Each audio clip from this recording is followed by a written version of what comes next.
whatever you do, don't fall asleep.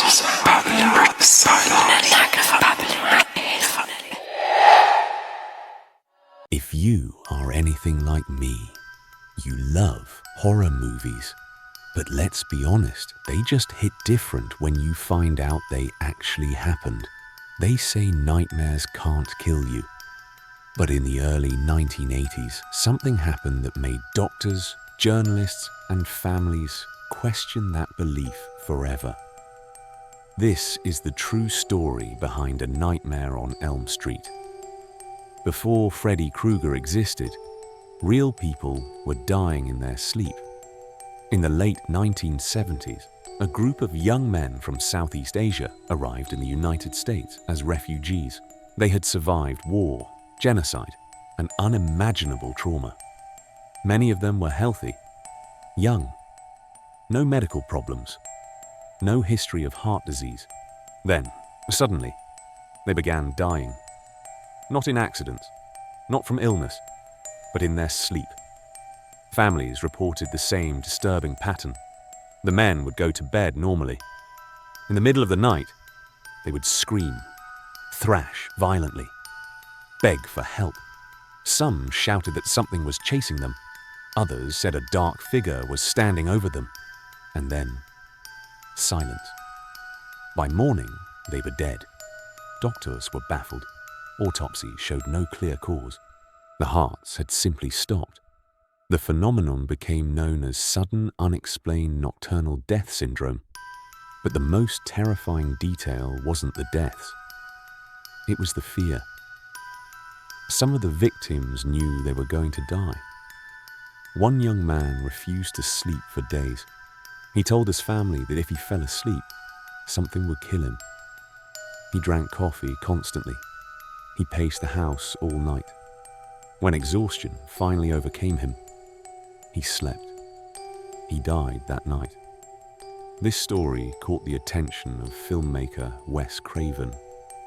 Craven was reading a newspaper article about these deaths when an idea formed in his mind. What if a nightmare wasn't just a dream? What if it could reach into the real world? What if falling asleep was the most dangerous thing you could do? That question became A Nightmare on Elm Street. Freddy Krueger wasn't based on a single killer. He was a symbol, a manifestation of fear itself. The fear of losing control. The fear that your own mind could turn against you. But even Freddy's appearance has a disturbing origin. When Wes Craven was a child, he looked out his window one night and saw a strange man walking down the street. The man stopped, looked directly at him, and smiled. Craven hid under his bed, terrified. That image stayed with him for life. Years later, that smile became Freddy's. The striped sweater, the burned skin, the clawed glove, all designed to look unnatural, wrong, like something that doesn't belong in the real world. Because nightmares aren't logical. They don't follow rules. In A Nightmare on Elm Street, the parents believe killing Freddy will end the threat. But it doesn't. Because fear doesn't die that easily. Trauma doesn't disappear just because you try to bury it. That's what made the film different. Freddy wasn't just a monster. He was the idea that you can't escape what haunts you. Not even by closing your eyes. And that's what makes the real story so disturbing. Those men didn't believe in Freddy Krueger. They didn't watch horror movies. They didn't imagine a man with knives for fingers. But they were hunted by something just as real. Fear, stress, trauma so deep that their bodies couldn't survive sleep. To this day, doctors still don't fully understand sudden, unexplained nocturnal death syndrome.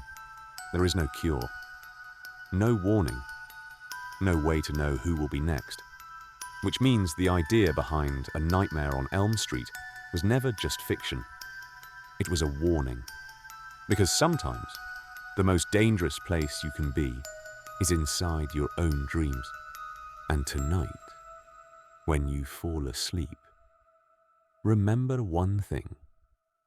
You don't always wake up from nightmares.